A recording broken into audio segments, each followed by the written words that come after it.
The letter at the gate. It was a Tuesday morning just past 7. Sundar Pichai had barely taken his first sip of tea when his security guard knocked on the door. There was no urgency in the knock, just a polite rhythm.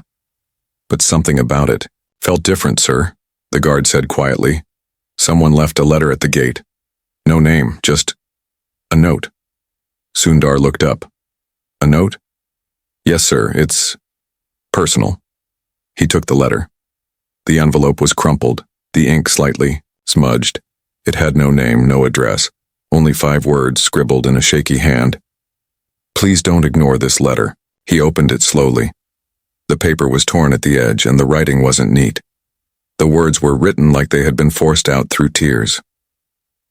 Dear Sundar, my name is Radha. I am a single mother. My son, Aarav, is 12 years old. He has a dream bigger than anything I've ever seen. He wants to build things, to create, to learn. I don't understand most of what he says, but I see it in his eyes. That fire, that light. We live in a small house, and I clean people's homes to survive. Last week he tried to go to the local computer center, but they wouldn't let him in. We have no money. No one cares. I've written to so many people. No one replies. I am leaving this letter here, not because I expect anything. I just want someone to know his name. Even if nothing changes, maybe someday someone will remember there was once a boy named Aarav who dreamed with everything he had. Thank you for reading. Radha. Sundar read the letter twice, then a third time. He looked out the window. The city was already awake, people rushing, machines humming, life moving. But here in his hands was a quiet cry, one that had slipped through all the noise. He didn't know why. But something about this letter didn't let go. That night, he couldn't sleep. He thought about his own childhood. The heat of Chennai. The crowded buses. The days when he too felt small and invisible. He remembered his mother waiting in long queues for rice. He remembered the first time he touched a computer. It wasn't magic. It was something better. It was possibility. He thought about Radha. How hard must it be to raise a child alone, to believe in a dream that the world laughs at? The next morning he asked his team to find her. They didn't ask why. They didn't need to. Sundar rarely asked for personal favors, but when he did, there was always a reason. What they found shocked him. Radha lived less than 15 kilometers away. Not in a slum, not in complete poverty, but in a forgotten corner of the city where buildings leaned and children played in dust. She worked 3 jobs. She cleaned 2 houses in the morning, washed dishes at a restaurant in the afternoon, and stitched clothes at night. Aarav, her son, was nothing like he had imagined. He was quiet. Too quiet. He barely spoke. But when they gave him a phone to play with, his fingers moved like they had a life of their own. Within 10 minutes, he had rearranged the settings and improved the performance. No one had taught him. He had just figured it out. Sundar watched the video his team recorded. Something inside him shifted. This wasn't just a smart kid. This was someone the world would miss if they didn't look closely. So Sundar did something he had never done before. He visited them, not as a CEO, not with cameras, not with any announcement. He went quietly in a plain car, wearing simple clothes. Radha opened the door and froze. Sir, I didn't mean to bother. He smiled. You didn't. You reminded me. Aarav stood behind her, staring. Sundar knelt down. Do you like computers? He asked. Aarav nodded. They listen, he whispered.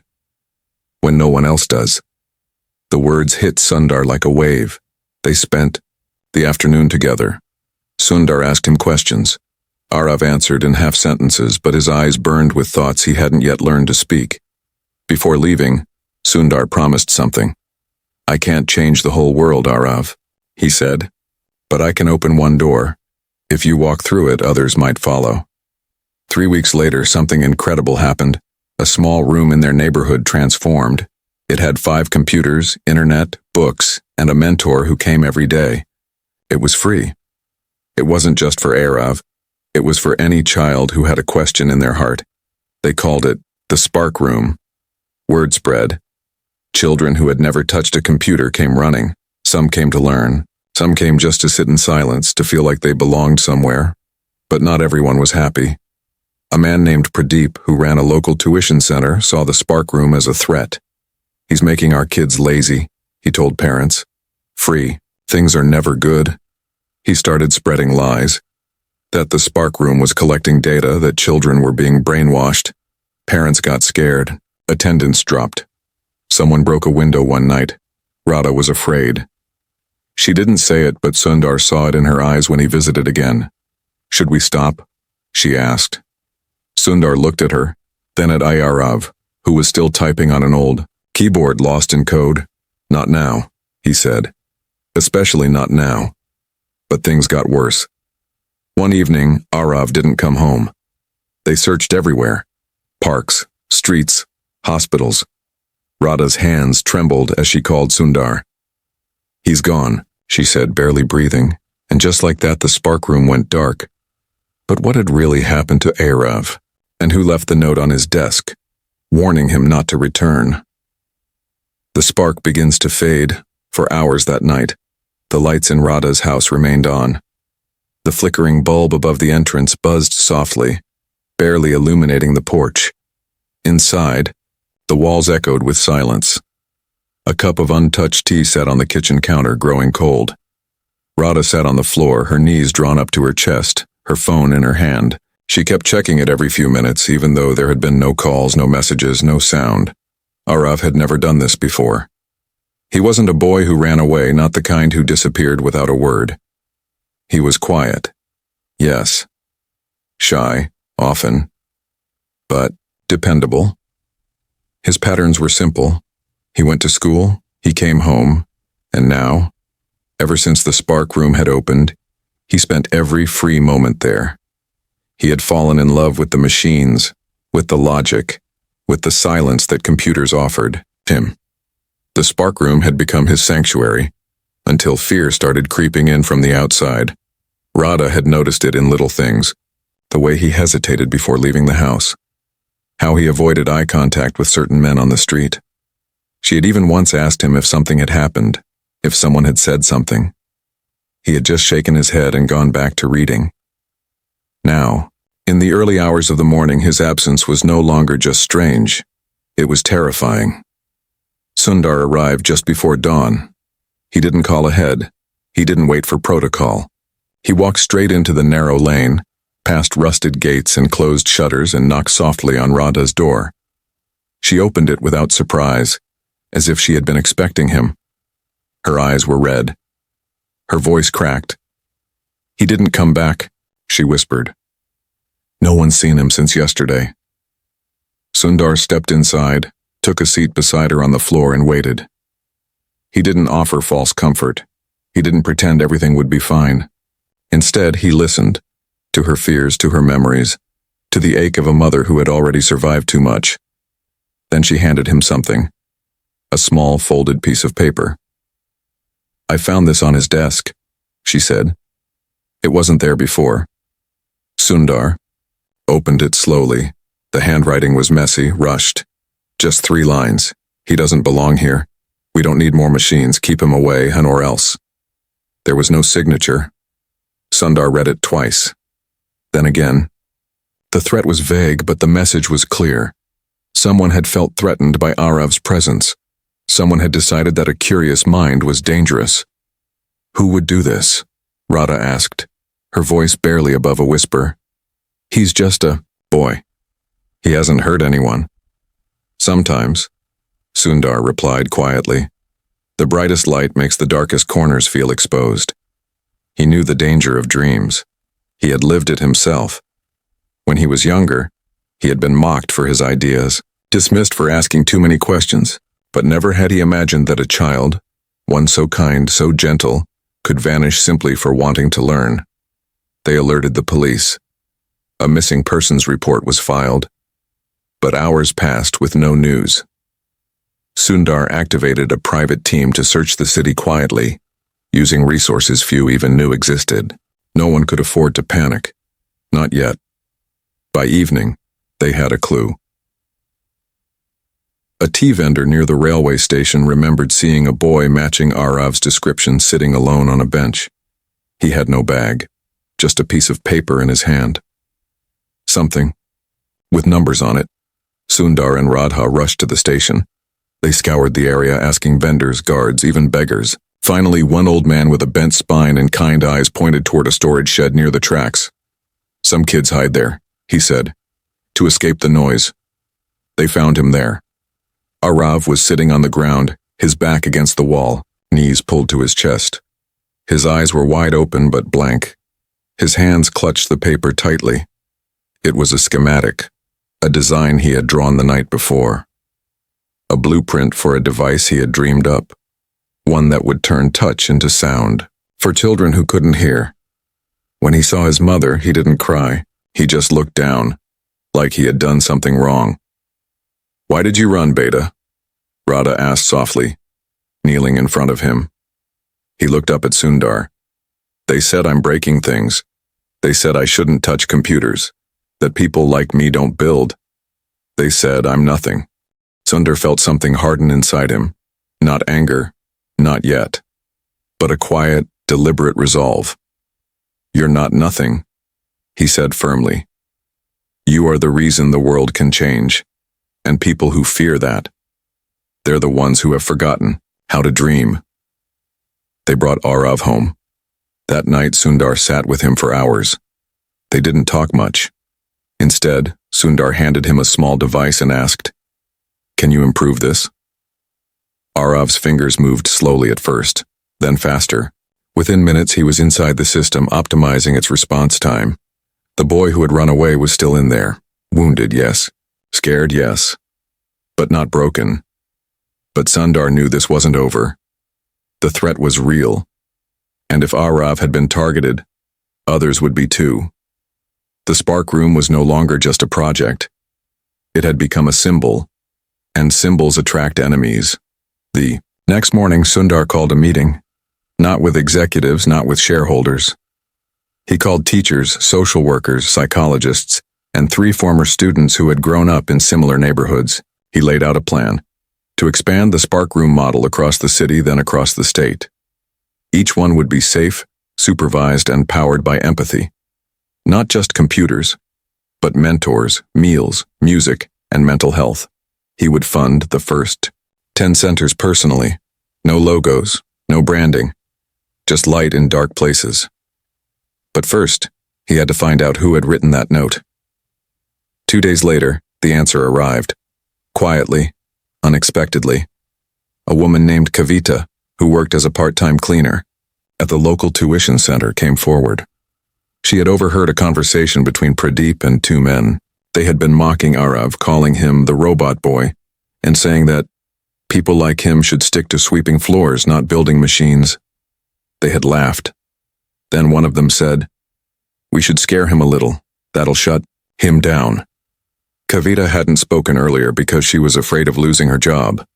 But when she heard Aarav had gone missing, something shifted in her heart. "I couldn't stay quiet," she told Sundar. Not after that. Radha wanted justice. Sundar understood. But he also understood something deeper, that changing people's hearts wasn't always about punishment. Sometimes it was about forcing them to see what they were trying to destroy. So he did something unexpected. He invited Pradeep to the Spark Room. When Pradeep arrived, arms folded, face stiff, Sundar welcomed him with tea. Then he said nothing for 10 minutes. Just let him watch. He watched a girl teaching her younger brother how to write his name using a touchscreen. He watched 2 boys work together to fix a broken speaker. He watched Aarav, in a corner, helping a child with a speech delay use a voice simulator. Finally, Sundar spoke. "These are the kids you called lazy," he said. "These are the minds you tried to silence." Pradeep didn't reply, but something shifted in his expression. A crack, a doubt. "You don't have to like it," Sundar continued, "but you can't stop it. Not anymore." He didn't ask for an apology. He didn't need one. That evening, as the sun set behind the concrete skyline, Sundar sat outside the spark room, watching children laugh and learn. But just as peace seemed possible again, a phone call shattered the moment. His assistant's voice was tense. "Sir, you need to see this." A video had begun circulating online. Anonymous, edited, twisted. It showed footage from the spark room, spliced to make it seem like children were being forced to learn coding against their will. The caption read, "Is this the future we want? Are kids turned into machines?" Within hours, news channels picked it up. Angry voices debated. Hashtags trended. What had begun as a quiet act of kindness was now under attack, publicly, dangerously. And then a journalist appeared at Radha's door, with a question that would change everything. "Did Sundar Pichai pay you to write that letter?" The question that burned Radha had never spoken to a journalist before. Her life had always been quiet, not by choice, but by circumstance. She was used to being ignored, used to her words floating into silence. Now suddenly, her small home in a forgotten part of the city was at the center of something much bigger than she could understand. The journalist stood at her door with a microphone, a cameraman behind him, and a question that made her heart stop. "Did Sundar Pichai pay you to write that letter?" The words hung in the air like smoke. Heavy, stinging, impossible to breathe through.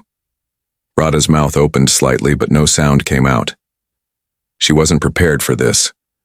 Not the accusation, not the tone, not the way the man looked at her, like she had been caught doing something wrong. Behind him, curious neighbors began gathering, whispering among themselves. A few kids from the street peeked from behind walls, watching her like she was suddenly someone else. She didn't answer. Not right away. Not until her eyes found Aarav's, standing quietly beside her. "No," she said at last, voice trembling, but firm. "I wrote that letter because I had nothing left to lose, not because anyone paid me." The journalist didn't flinch. He pushed again. "But you've received gifts, support. Your son now has a tech lab built by the world's most powerful CEO. Are you saying none of that was planned?" Radha stepped outside and closed the door behind her. "My son was disappearing," she said. "Right in front of me. Not from the world, but from himself. He used to talk to shadows. He used to pretend he was a machine so people would stop hurting him. That letter was my way of saving him.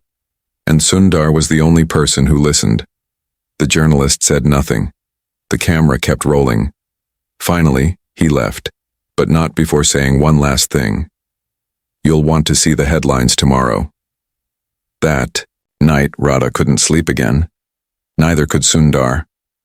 The video that had circulated, the one accusing the spark room of turning children into machines, had gone viral.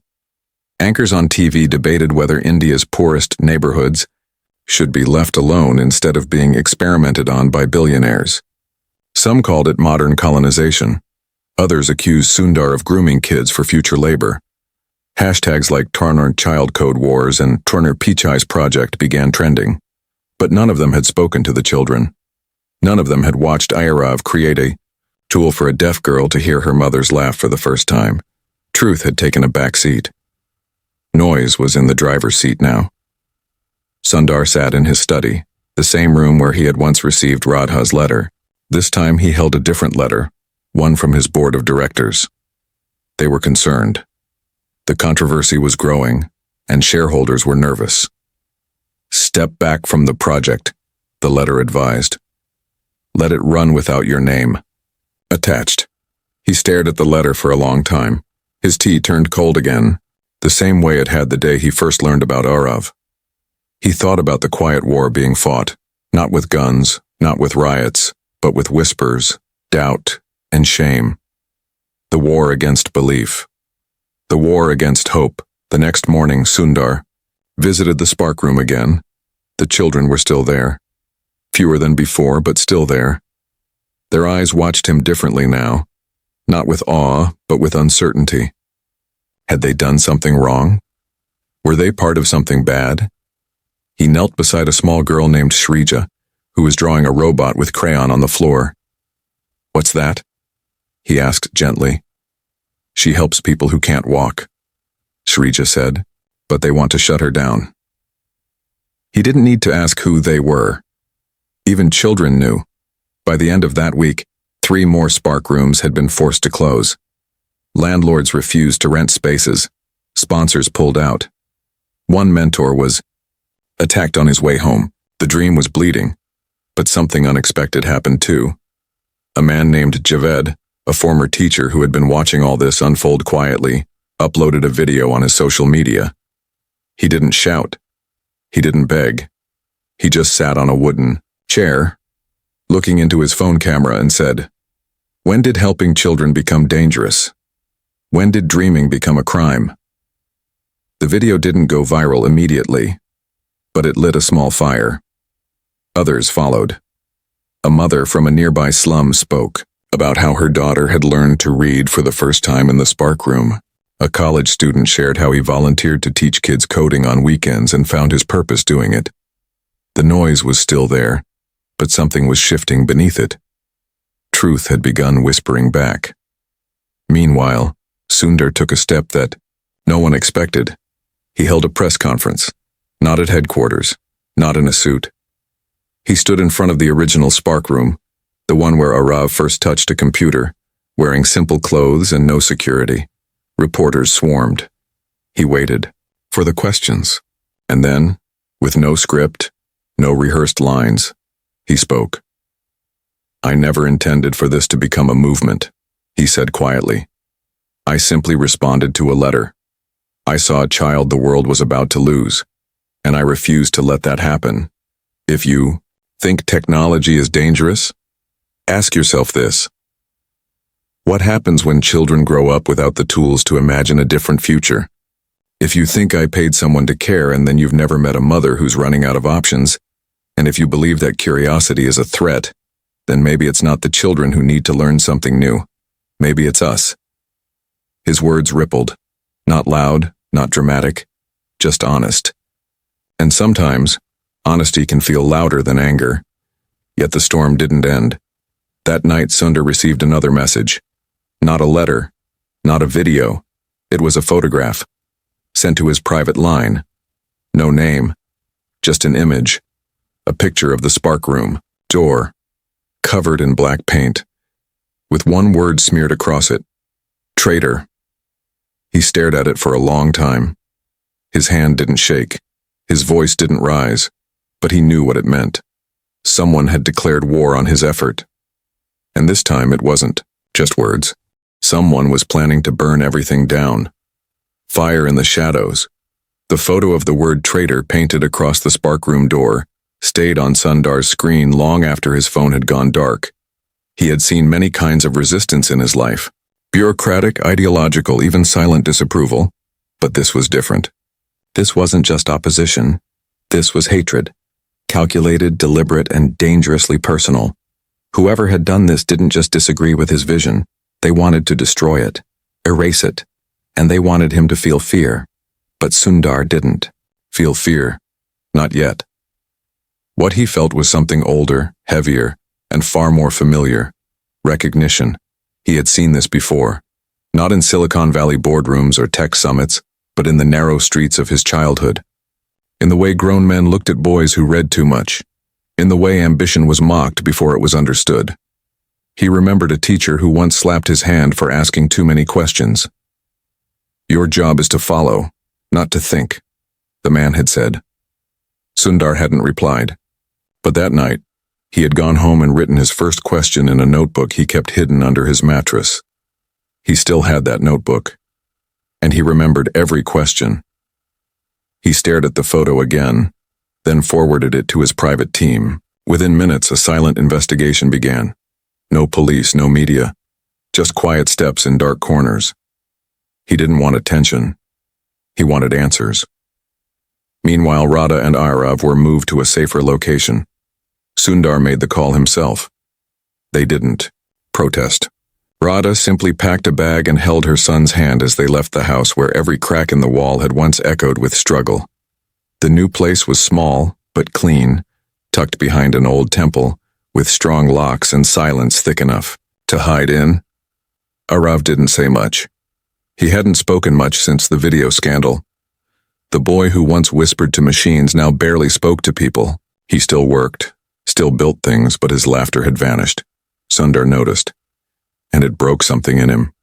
He sat with the boy one evening, just the two of them, as the sun dipped behind the city's outline. "When I was your age," Sundar said softly, "someone told me I didn't belong in science, that I should fix fans instead of dreaming about satellites." Aarav looked up. "What did you do?" he asked, barely audible. "I fixed the fan." Sundar smiled. "Then, I built one that worked without noise. They said it was impossible. It wasn't." Aarav didn't smile, but something flickered in his eyes. A spark, maybe, or the ghost of one. But outside, the danger grew. Late one night, a fire broke out at the second spark room, the one in the neighboring district. No injuries, no deaths. But the room was gone, burned from the inside. Someone had broken in, poured kerosene, and lit a match. The message was clear. This was no longer about disagreement. This was war. The next day, Sundar sat at a table with his team, surrounded by screens and files, maps and reports. His closest advisor, a woman named Meera, who had been with him since his early days in Mountain View, looked him in the eye. "They won't stop," she said. "You're fighting something bigger than one man. It's a system, a mindset, a fear that's been growing for years." "Then we need a different weapon," Sundar replied. He paused, then opened a drawer. From it, he pulled an envelope.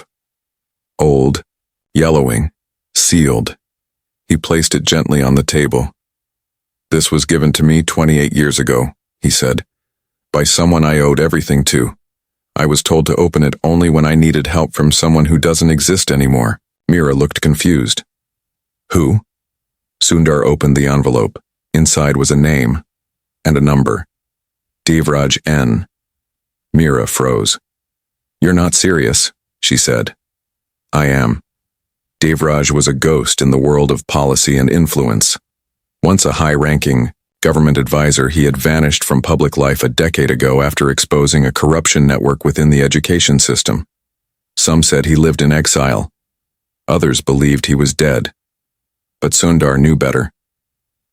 Devraj didn't disappear. He retreated. Because people like him couldn't be erased and only hidden. Later that week, Sundar drove alone to a village 3 hours from the city. He didn't tell anyone except Meera. No press, no escorts, just an old car, a quiet road, and a mind filled with memories. He found Devraj living in a small cottage near a dried-up river. The man had aged, but his eyes hadn't. They were sharp, waiting. "I knew you'd come," Devraj said before Sundar could speak. "Not for yourself, but for someone else." They sat together as dusk painted the sky orange. Sundar explained everything. The spark rooms, the backlash, the threats, the fire. Devraj listened without interruption. Finally, he spoke. "You're not just building technology," he said. "You're breaking caste, class, silence. That's why they're afraid. They were never scared of coding. They're scared of children learning they matter." He paused, then leaned forward. "You want my help?" Sundar nodded. "Then we do." This quietly. "We don't fight them with speeches. We fight them with systems. Protection. Proof. And people." What followed was a plan unlike anything Sundar had considered. Devraj knew how these opponents operated. Through networks, pressure, points, and invisible threats. But he also knew how to dismantle them. Within weeks, a small team was formed. Teachers, retired civil servants, lawyers, and coders. Not a task force, a shield. Every spark room was rebuilt with better locks, solar power, and encrypted systems. Local youth were trained to run them. Legal protections were filed. Every child who entered signed in with a guardian, and every mentor was monitored for safety and accountability. But most importantly, Devraj's team began gathering evidence, not just of the fire, but of who was behind it. And they found something, an account, hidden, old, but still active, had transferred funds to one of the men suspected in the Sparkroom arson, and that account led to a familiar name, Pradeep. But he wasn't acting alone. Behind him stood a politician, powerful, charismatic, with a history of opposing digital education in rural communities. His reason? Preserve tradition. His real motive? Control.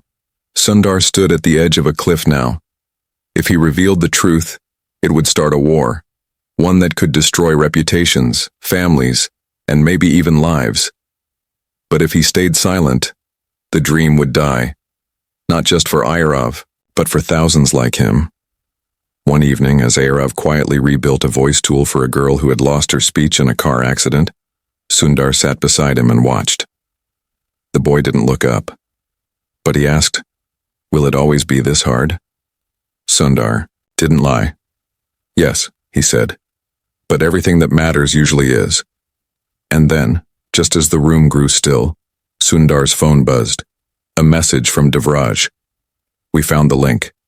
You're not the target anymore. Radha is." The silence between storms when Sundar read the message. Radha is the target now. A chill crept into his chest that even memory could not warm. For the first time in weeks, it wasn't about technology. Not about education, or coding, or videos gone viral.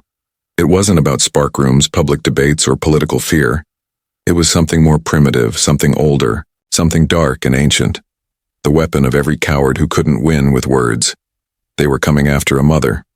Radha, the woman who had once walked across town in broken slippers to clean strangers' kitchens, holding her son's future. In her calloused hands, the woman who had dared to write a letter. Sundar acted quickly. She was moved again, this time to a home guarded by plainclothes officers from Devraj's network. A rotating team of teachers and social workers took shifts staying with her and Aarav, not just for safety, but to ensure they wouldn't feel alone in the quiet hours of fear. But something in Radha had changed. She no longer spoke with the same fire, no longer asked questions. She moved softly, cautiously. Her eyes scanned doorways before she entered rooms. She flinched when someone knocked unexpectedly, not out of paranoia, but out of memory. She had grown up in a world where women were told to make themselves smaller, quieter, invisible when things got hard. And now, even as the world tried to lift her up, the ghosts of silence tugged at her again. One night, Sundar sat across from her at the small kitchen table in the safe house. It was nearly midnight, but neither of them could sleep. She stirred a cup of tea. He watched the steam rise. "They sent someone to my sister's house," she said finally, voice flat, asked questions, showed a photo of Aarav, said I was involved in something illegal. Sundar didn't interrupt. He just listened, the way he always did when it mattered most. She told them she didn't know anything. Radha continued. "But she's scared now. Her husband wants nothing to do with me, says I've brought shame to the family." She didn't cry, but her eyes held the weight of someone who had run out of places to put her pain. "I didn't ask for this," she whispered. "No," Sundar said quietly. "You didn't. You asked for your son to be seen, and the world wasn't ready for that." The silence between them felt like truth. Later that week, the next betrayal came, quiet, surgical, and unexpected. Someone from inside the Spark project leaked internal documents. Harmless files, on the surface. Attendance data, funding reports, volunteer rosters. But edited, rearranged, made to look suspicious. The leak was shared with a prominent journalist known for spinning fear into fame. The headlines that followed were brutal. Radha's rise, from mop to mastermind. How Sundar Pichai's kindness became a coded scam. Spark rooms or spark frauds. The internet roared again. Some defended. Most didn't. Outrage was easier than nuance. Radha's photo, taken without consent, appeared on screens across the country. Her face became a symbol, twisted by those who had never met her. Some called her a puppet, others a fraud. She stopped going online altogether. She unplugged Aarav's tablet. For days they barely spoke, and then one afternoon she disappeared. She left the safe house without telling anyone. No note, No call. When Sundar found out, panic was immediate. Search teams were dispatched, stations were alerted, but she wasn't hiding. Not really. 2 days later, Sundar found her where he should have looked first. At her old home. Not inside, but outside, sitting on the broken stone ledge in front of the gate. The house had been rented to someone else. Her things were gone. But she sat there anyway, like a woman waiting for a ghost to return. She didn't look surprised. When she saw him, "I just wanted to remember who I was," she said. Sundar sat beside her. They watched the streetlights flicker on. "I used to think that surviving was the bravest thing I could do," she continued. "But this is something else. You still have a choice," Sundar said gently. Radha turned to him. "What choice? To step forward, or to walk away. I will protect you either way. But this storm is not stopping, and it will ask more of you, more than any person should ever have to give." Her hands trembled slightly in her lap. "They won't hurt me," she said, "but they'll keep trying to silence me." "Yes?" Sundar nodded. "But every time you speak, you remind another mother that she doesn't have to be invisible." They sat in silence for a long time. Just the sound of passing bikes, distant radios, and the rustle of wind. And then, finally, she made her choice. "I won't run," she said. From that day forward, Radha stopped hiding. She began speaking at community gatherings, small ones at first. Not speeches, not statements, just stories. She told them about aarav, about the letter, about what it meant to ask for something when you had nothing. People listened. Not everyone agreed, but they listened, and it began to change things. Women started writing letters of their own, to local leaders, to schools, to volunteers. They didn't ask for handouts. They asked for light, but not everyone was pleased. One morning, Devraj called Sundar with an update. "We've found the source of the leaks," he said. "Who?" Sundar asked. A long pause. "Someone inside your original Spark team." The name hit like a blade. It was someone Sundar had known for years. Someone who had helped him build the first Spark room. Someone who had once said, "This isn't just work. This is purpose." Betrayal isn't always dramatic. Sometimes it's quiet. Sometimes it wears the face of a friend. Sundar didn't speak for a long time, just sat with the knowledge, the hurt. But there was no time to grieve the loss of trust, because the next wave was coming. Legal this time. A lawsuit was filed, accusing the Spark Initiative of bypassing educational regulations, of disrupting traditional values, and weaponizing underprivileged youth for ideological influence. The name behind the suit? The same politician who had funded Pradeep. The fight had gone public now, and it was no longer just about a letter or a boy or a mother. It was about a country at war with itself, its past versus its future, and at the center of it stood Radha, quiet but unshaken. On the day the court date was announced, she said only one thing to Sundar. "They can take everything from me, but they cannot take my name." But just as the legal firestorm began, something else happened. Aarav collapsed. At first it seemed like exhaustion. But at the hospital, tests revealed something unexpected. Not a disease, but a neurological condition brought on by sustained emotional trauma. Stress-induced mutism. Not permanent, but real. He had gone silent. Completely. And Radha, for the first time since this began, broke down. She held her son's hand, rested her forehead against his, and whispered over and over, "Again, you don't have to speak to be heard." But deep inside she blamed herself. And Sundar knew that if Aarav didn't recover, if he didn't find his voice again, this fight might not just break Radha. It might break the very idea they had all risked everything for. The boy who never stopped speaking. The room was too quiet for a hospital. There were machines humming, yes, soft rhythms that measured the tiny, involuntary motions of life. But there was no sound that felt like breath. The lights were dimmed. A curtain fluttered against the window from the breeze outside. And in the center of it all lay Aarav, eyes open but distant, his hand held gently by his mother. He hadn't spoken in 4 days, not since the hearing was announced, not since the news anchors started calling him the boy from the spark room, dissecting his story like it was a case study. Not since someone had called him broken live on television for the world to hear. Aarav had never screamed, never lashed out, never even cried. He just stopped. And yet, even in silence, his presence filled the room. Sundar stood by the door, watching the boy who had once rebuilt a speaker from scraps, who had once told him, "They listen when no one else does." Now it was Aarav who was not being heard. Not because he had nothing to say, but because the world had made it too painful to say it. Radha sat beside him every hour. She didn't read to him, didn't pray. She just whispered stories, real ones, small ones. The time he fell asleep in her lap on a bus ride. The time he taught a bird to drink water from a spoon. The day he asked her if stars had names.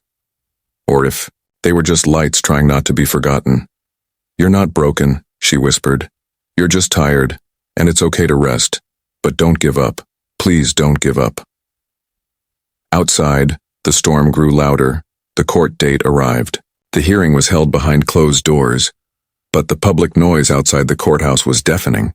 Protesters stood on both sides, some holding signs of support, others accusing Sundar and Radha of manipulating poverty for fame. The judge, old and measured, took everything in without expression. Pradeep arrived in a crisp white shirt, surrounded by media. The politician who had funded him sent a legal representative, young, polished, and cold. Their case was built on one core idea. Spark rooms were a distraction from tradition.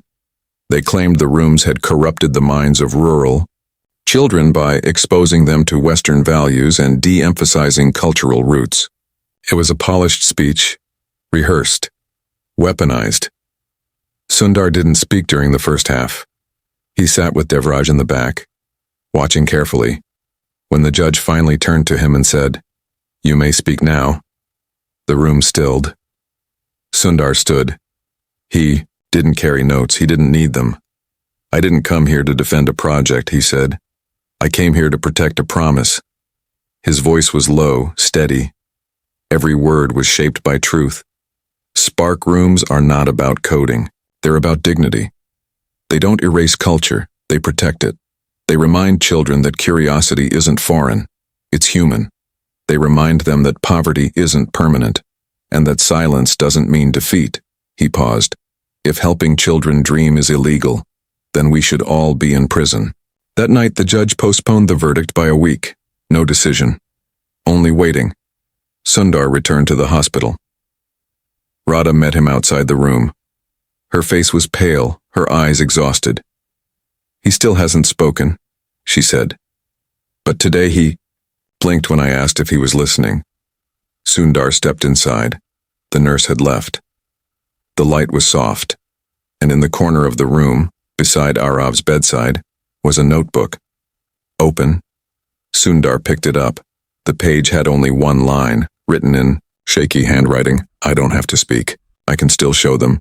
His heart skipped. He turned the page. On the next sheet was a sketch. Rough but clear. A new design. Something between a wearable device and a learning tool. He flipped again. Pages of diagrams. Logic flows. Parts. List notes. Aarav hadn't been gone. He had just gone deeper. The next morning, Sundar met with his engineering team, privately, quietly. He showed them the sketches. Within 48 hours, they had a prototype. It was a wearable bracelet that converted subtle finger movements into text and sound. It used haptics, basic neural response mapping, and a minimal design. It was coded by volunteers who understood one thing. This wasn't a product. It was a voice. The device was brought to Aarav. He didn't react at first. But when they fitted it gently onto his wrist, he tapped his fingers. Once, then twice. The screen lit up. "Hi," Radha gasped. Her hand flew to her mouth. Sundar didn't speak. He just watched. Aarav tapped again. I'm okay. 1 week later, the final hearing took place. The courtroom was full. Press, officials, families. A few children from the original Spark room sat quietly in the back. So did Kavita, the cleaning lady who had once risked her job to tell the truth. The judge entered. A hush fell. He read the verdict slowly, then paused. It is not the court's role to determine how a child should dream. This project is not a threat. It is a mirror. It reflects who we are and who we're afraid to become. The case was dismissed. The Spark rooms were cleared. Cheers erupted outside. Tears inside. But the most powerful moment came quietly. Aarav stepped forward, wearing his device. The screen on his wrist glowed as he tapped. Can I say something? The courtroom fell silent. His device translated his motions into a soft voice. Not his, but one that carried his meaning. When I couldn't speak, people stopped listening. But I never stopped thinking. Don't be afraid of kids like me. Just give us a chance. No one moved, no one breathed. And then slowly people stood, one by one, first Radha, then Sundar.